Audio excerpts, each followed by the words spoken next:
Michelle Christine, daughter, sister, mother, friend, community volunteer, Black female health professional, here to share information with my community to help empower us to live and be our best selves.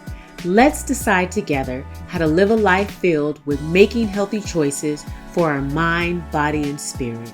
We can and we will change our own health outcomes.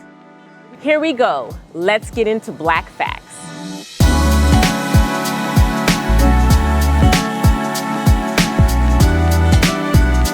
Welcome to Black Facts. I'm your host, Michelle Christine, and this week we'll be talking about self-care with our special guest, Dr. Portia Jackson Preston. Dr. Portia Jackson Preston, DRPH, MPH. Dr. Preston is an assistant professor at California State University, Fullerton, Department of Public Health. She studies individual and organizational approaches to promote well-being with a focus on inclusion and advancing health equity. Let's welcome Dr. Preston. Today, I'd like to welcome our first guest on Black Facts, Dr. Portia A. Jackson Preston. I'm so excited to have you here. I have a lot that I want to discuss with you as it relates to self-care, and I'm not sure we're going to be able to fit everything in, but we're going to do our best. If we can't, I'm having you back for part two. Great. So I wanted to invite you on to share about the importance of self-care. It seems the biggest impediment to our own self-care is us not feeling worthy. I know myself personally, I need to do better.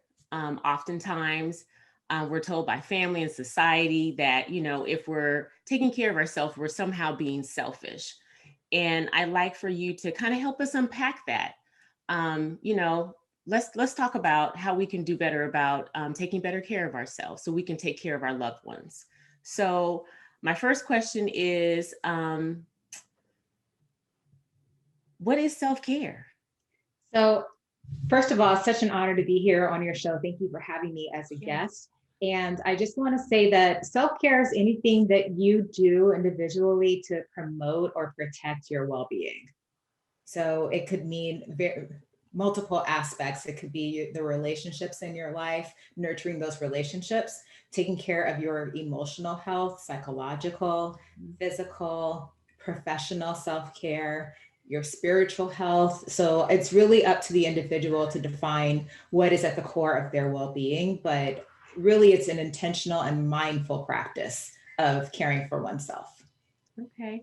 So I know I personally try to go on long walks and I dance when I'm, like really kind of crazy and feeling, like my shoulders are like up here. Mm-hmm. I just go in my room and just put on some music, Beyonce, and, just let it go, right? So that I can calm down. But in the midst of all of this racial injustice and COVID, this atmosphere that, this environment that we find ourselves in, why is self-care so important, particularly to the Black community? I was talking to some Black women recently, and what occurred to me is that many of us don't even know how stressed we are when we are walking into a world that does not affirm our dignity and our humanity as a default on a daily basis. We are either having to affirm ourselves or create a barrier to protect ourselves, and sometimes both. That takes energy. Yes.